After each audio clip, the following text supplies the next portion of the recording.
बिहार की राजधानी पटना आज इतिहास रचने जा रही है। राजधानी अब आधिकारिक रूप से मेट्रो शहर बनने जा रही है। जी हाँ, मुख्यमंत्री नीतीश कुमार 6 अक्टूबर को पटना मेट्रो परियोजना के पहले चरण का उद्घाटन करेंगे। इसके साथ ही 7 अक्टूबर से मेट्रो आम जनता के लिए खोल दी जाएगी।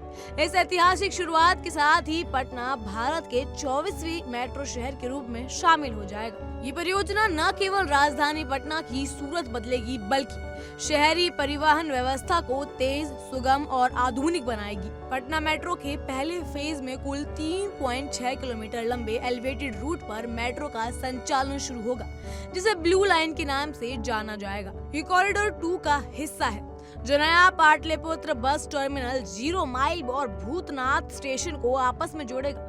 भविष्य में यही कॉरिडोर पटना जंक्शन से अंतरराज्यीय बस टर्मिनल को जोड़ेगा, जिसकी कुल लंबाई 14.5 किलोमीटर होगी और इसमें 5 एलिवेटेड तथा 7 अंडरग्राउंड स्टेशन शामिल होंगे।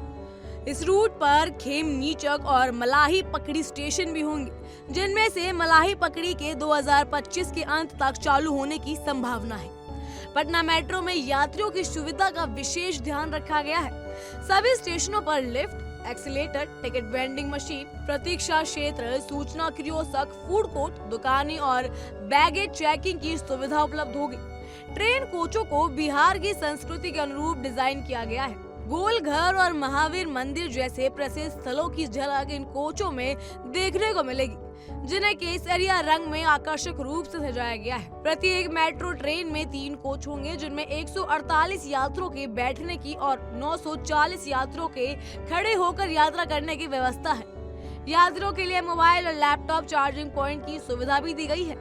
सुरक्षा को ध्यान में रखते हुए इमरजेंसी डोर और स्लाइडिंग दरवाजे लगाए गए हैं। मेट्रो सेवाएं प्रतिदिन 8 बजे से रात 10 बजे तक उपलब्ध रहेंगी और किराए की बात करें तो वो मात्र 15 रुपए से 30 रुपए के बीच में होगा। मेट्रो संचालन के लिए रामचक बेरिया में 76 एकड़ में फैला एक विशाल डिपो भी तैयार किया गया है। इस डिपो में 32 3 कोच वाली ट्रेनें खड़ी हो सकती है। इसमें एक अत्याधुनिक automatic train washing unit, operation control centre और नेटवर्क निगरानी की संपूर्ण सुविधा होगी। यह डिपो मेट्रो संचालन का केंद्र बनेगा और ट्रेनों में रखरखाव व निगरानी के लिए बेहद महत्वपूर्ण साबित होगा। 13,925 करोड़ रुपए की लागत से बनी ये मेट्रो ट्रेन परियोजना वर्ष 2019 में शुरू की गई थी। हालांकि भूमि अधिग्रहण और कोविड-19 महामारी के चलते इसमें कई बार देरी हुई। इस परियोजना को दिल्ली मेट्रो रेल कॉर्पोरेशन यानी DMRC और बिहार सरकार की साझेदारी में विकसित किया गया है। पटना मेट्रो से पहले चरण के साथ ही दानापुर से खेमनीचक तक 17.9 किलोमीटर लंबे कॉरिडोर 1 पर भी काम जारी है।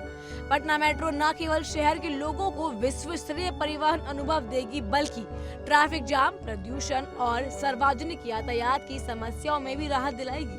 ये परियोजना राज्य के इंफ्रास्ट्रक्चर और विकास की दिशा में एक बड़ा कदम है। पटना मेट्रो का शुभारंभ बिहार के लिए एक गौरवपूर्ण उपलब्धि है, जो राज्य को आधुनिकता की नई राह पर ले जाएगी। अब पटना भी उन शहरों की सूची में शामिल हो गया है जहां मेट्रो रेल जैसी सुविधा उपलब्ध है और ये राजधानी को भविष्य के लिए तैयार कर रही है। इस पर आपकी क्या राय है, हमें कमेंट सेक्शन में जरूर बताइएगा। फिलहाल के लिए इतना ही। तमाम खबरों के लिए फॉलो कीजिए इंडिया डेली को।